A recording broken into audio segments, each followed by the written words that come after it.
When does Alabama need to name its starting quarterback? So let's go through a lot of this. So at what point does keeping the competition open begin hurting Alabama's preparation for this season? Austin Mack and Keelon Russell, they enter fall camp as Alabama's leading quarterback options.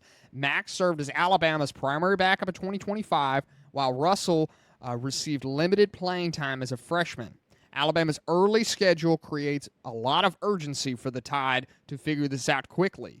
Alabama opens the season, of course, at home against East Carolina on September 5th. The Crimson Tide then travel to Kentucky on September 12th for the first SEC game and a first road game of the season. That means Alabama does not have several weeks to slowly determine its quarterback situation. The starter will have one home game against East Carolina before facing a conference opponent, road environment, a new coaching staff, an offensive-minded head coach, a Kentucky program with very little external pressure, and plenty of motivation. Will Stein's confidence at media days set a precedent for how they're going in through this year. Mm-hmm. And, without saying a lot of it, right, he pretty much said, why is, Kentucky going to be good this year? I think because of me is what Will Stein's response was. That's right up there with Google me. It is. Yeah. It was a very, very, and, there's two kinds of things that can happen with that. You have the Kurt Cignetti effect, mm-hmm. where you go 16-0, play a phenomenal season, one that you have not seen Indiana do ever yeah. at all, or you fall flat. Fall flat. The Brian Kelly effect. Yeah, the Brian Kelly effect. So you have one of two options. You have one of two options. Kirk Cignetti. Yeah. Brian Kelly. And Will Stein's going to coach like he has nothing to lose. So when does Bama decide who their starter is? Well, I can tell you when they'll announce it. Okay. I know. All right. I know things. How do you know things? I know things. September 3rd. Yeah, I'm going to guess that same thing. That's what I was going to say. Right before the game, you're going to see a quarterback. He's either going to wear number, 10 or 12 or whatever those two numbers are, 10, 12, 15, whatever it might be. I don't remember. But that's when you're going to find out who starting quarterback is. According to the new bylaws of the NCAA, you have to. Because of those casinos out in the desert, right? They have to announce the starters and the health of each individual player by Thursday of game week, which is September 3rd. So we will know the starter quarterback September 3rd. So it all has to do with the injury report deal, the requirements. Okay. What requirement does it say that he can name a starter and then just put the other one in? Nothing. I'm sure there's some sort of, hey, don't do that on page 19 of they can enforce of said rule book. I don't know that they can enforce. That they can enforce. I think they could just walk up to him and go, "No, don't do that again." Pop him on the nose one good time, and so yeah, we can say that they'll name a starter. We'll put that in quotations, naming a starter. Okay, but Feinbaum has been talking all week about how they could run this platoon system, and he put this approach out there to run it for 2 games, East Carolina and Kentucky. Immediately, I hit back and said, "No." What? No. You do not want to run 2 quarterbacks out there in a platoon system against the University of Kentucky, against Will Stein, a head coach who is going to coach like he has nothing to lose. I give you that. I mean, this is very similar than a couple of years ago when we played Auburn, and I was like, if Auburn doesn't rip the kitchen sink out and just throw it on the 50-yard line, then their coaching staff knows they're fired. Mm-hmm. I don't know if you know this or not. Auburn's got a new head coach this year. I wonder what happened. Maybe they didn't rip the kitchen sink out and throw it out on the 50-yard line like I had suggested. But anyway, you and I disagree on a few things in life. Mm-hmm. How good the Kentucky football program in 2026 is one of them. Is near the top of. So I want to ask you this, Richie, because we were on my other show on Alabama Primetime on the Alabama Voice College Football. We were talking about this. Do you know who the running back for the University of Kentucky is? I do not. It's C.J. Baxter. Okay, tell me about C.J. Former Texas running back.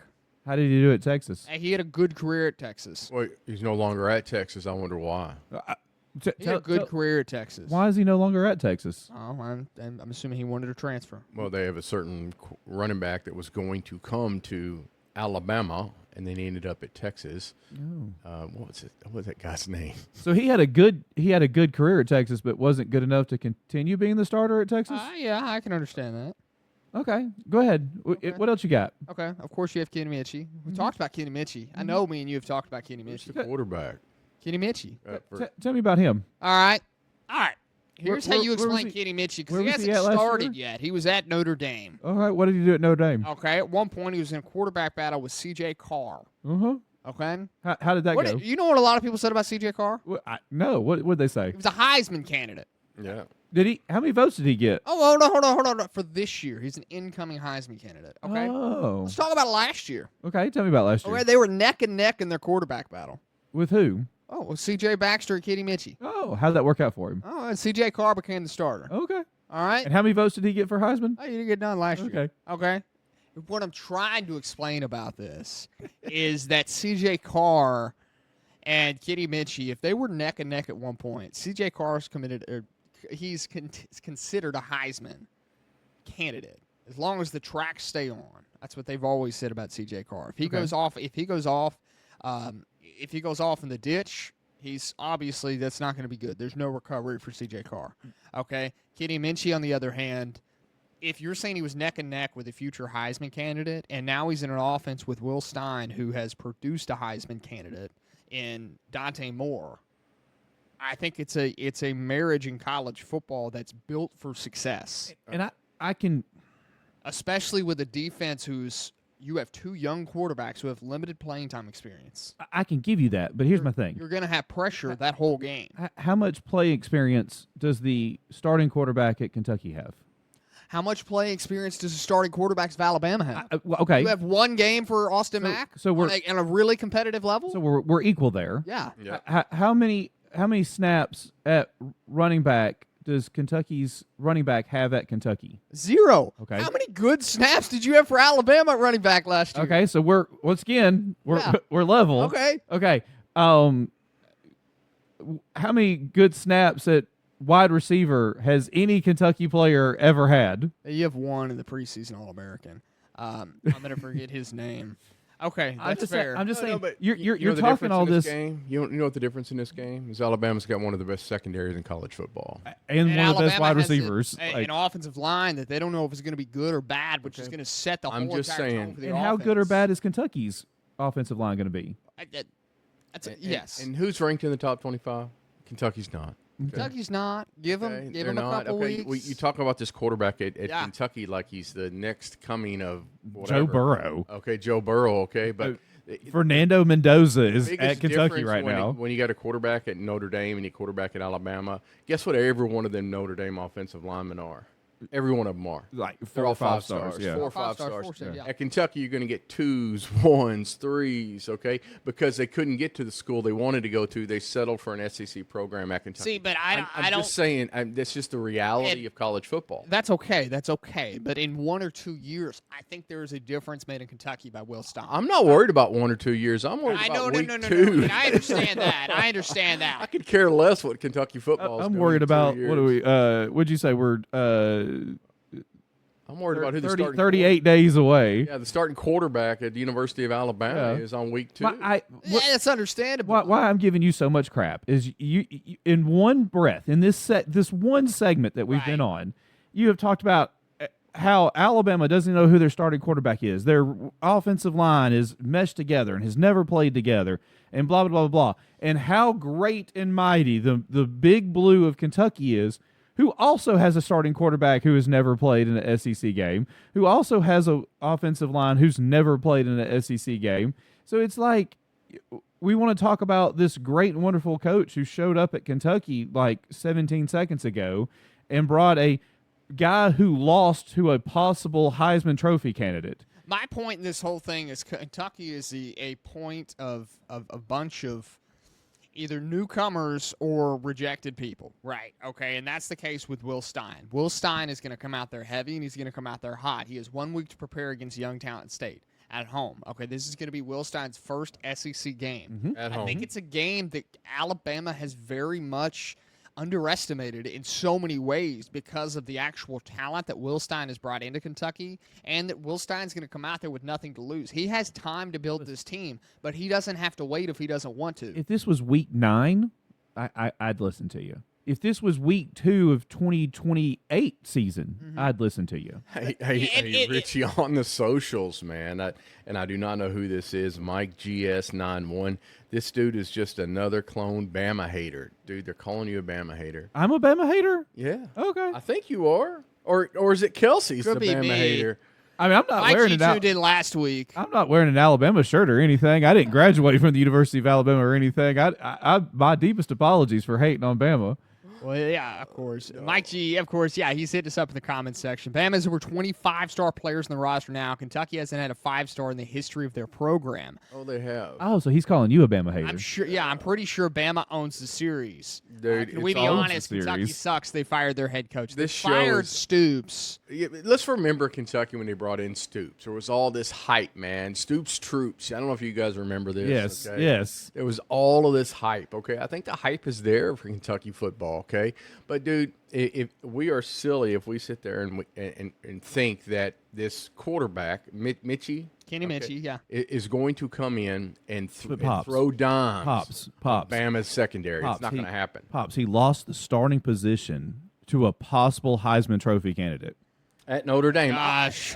Dude, you're going to get blasted. Y'all go with this blast. I audience, will man. stay on this train of Kentucky has so much going for them this coming season, okay? And they fired Stoops because they plateaued. This is not a restart. This is similar to Ole Miss. You know, it's been so long since Ole Miss has fired their coach, and they haven't had a complete restart. They don't have that down at Ole Miss, okay? There's differences, okay? I get it. Chambliss and Lacey both are Heisman candidates coming up this year, okay? But wait, but he Goldie's lost. in there, and he's got a very limited window to go for one, okay? Will Stein's a little different. Kelsey, I'll but give they're you not this. restarting. I'll give you this, man. Yeah. If Will Stein does what Signetti did at Indiana last year, if we'd have had this conversation last year about, yeah. oh my God, are you kidding me? Indiana's going to win 3 ball I'll eat a games, Kentucky you know? hat live on All right. air. Dude, all right. I'll break out my Kentucky gear because That's what I was about to say. All right. Hey, Kentucky goes 16-0. I will get on Branded Bills and order a Kentucky hat, and I will sit here live during the national championship game and take a fork and knife and eat it while watching the national championship game. I'll tell you what, guys. Here's how the season is going to go. Kentucky is going to get their 8th win of the season, and they'll be bowl eligible. 8? They're going to go for 8 wins this Their season. strength of schedule is too hard. Hold on. I mean, when Kentucky- Georgia, what would you say, Richie, earlier? Georgia's has the lowest SEC strength of schedule, and their strength of schedule is 21. I apologize. ESPN has updated it. It's 20. Yeah, it's 20, and so Kentucky's going to fall in probably in the teens. All right, here's in what I'd strength say. of schedule. Kentucky has the 4th hardest schedule in the country. Dude, they do not win 8 ball games this Kentucky year. is going to go for 8 ball games. Pops is going to end up at the end of the season putting his Lorenzen jersey on for Saturdays. All right, guys, so here's the deal. All right, yes, I say Kentucky 8 wins, Mike G. I did say that. And did. we looked it up Over the and- next 2 seasons? over the next 2 seasons. Or is that including basketball? We looked it up. Now we're going to have some conversation. 4.5 is what their win total is right now. Wow, that's what what the betting odds for the win totals are according to FanDuel. 4.5. It kind of resembles their strength of schedule where they fall in the nation. I think the 4th hardest. Yes. schedule But in the nation. if you know me, I like to die on a hill. Okay. Okay. Yeah, you're gonna I die on this. still- This is a mountain you are trying to build. I died on the hill last year of a certain team in Indiana named the Hoosiers and they made me look like a joke. You also died on the Texas A&M hill during the playoff. Yeah, I did do that. That was that. You didn't really even make it up the hill. You No, I was frostbitten before I got up the mountain. Yeah. That's how it happened. Okay, guys, we do have to completely get rid of this question, though. Not really get rid of this question, but completely. When does the quarterback get named for Alabama? Who is going to be the starter, and when does it happen? Okay, let me ask you a question Uh-huh. to answer this question. Why do they have to name a starter? Continuity. That's the thing. I think it's continuity amongst the team. You I mean, have think about this. to. It's offensive line chemistry. It is wide receiver chemistry with the quarterback. But do I have to There needs announce be a that guy. to You don't have to answer to the media. You don't have to. Yeah, but that's what I'm saying. Like, if I could be with the team and tell the team, hey, this is our guy. This is, he's getting first. But as a team, who and when would you announce it? The second I knew one of the two quarterbacks had taken the reins. Okay, but then you're risking a lot when doing that. Let's say it's Austin Mack. You do it too early, you completely say, Keelon, you're not ready at all. And then Keelon gets in his head. He goes, Coach, I'm transferring next year. It's a delicate situation. Keelon will not transfer next year. No matter what, Austin Mack is gone next year. Keelon will be the starting quarterback. Will he have competition? Yes. But Keelon will not transfer. So Mike G also hit us up again. Keelon Russell's Bama's highest recruit ever playing. Okay, the problem with that is, okay, that's fine, but you have to accept that Bama's going to have mistakes early on and maybe late into the season. That's the only issue with starting Keelon, is you will have mistakes, and you have to accept that. Dude, you're bringing up these. You will have mistakes. You don't know what's going to happen tomorrow, dude. Yeah. Keelon could be the best thing since sliced bread, and next thing you know, could be standing on the Heisman stage. We don't know that, or Austin Mack could. I think Coach DeBoer said, "Hey, we are going to name the quarterback when we're ready, okay? And we're going to name the best player for the best team, the person who takes control, the person who has command of that offensive line, the person who can call an audible on the line, the person who can direct receivers, all of those things that we had last year, okay? He's got to have that command and control. Whoever's got that will be named the Alabama starting quarterback, and it hadn't been done yet. Mm-hmm. If I was Mr. DeBoer, I wouldn't name one until 4:59 on September 3rd. No, he's got to name it a week out at least. You got to have you got to know who your starting quarterback is. I'm saying I wouldn't name it to the public. Oh, I'm saying that they may already know in the locker room. They 100% might, and I think East Carolina's a fine game to work the platoon system in. I think it's an okay game to do that. The issue that I see is that after that game, I think it needs to be solidified before the Kentucky game, whether it's in practice that week or it's right after the East Carolina game. I think no matter what, that is your latest point to signal that you have your quarterback. And honestly, I'm behind Keelon Russell. That's the feel throughout camp. That's been who fans and who media has said, this is the guy. He's just going to be too good to keep off the field.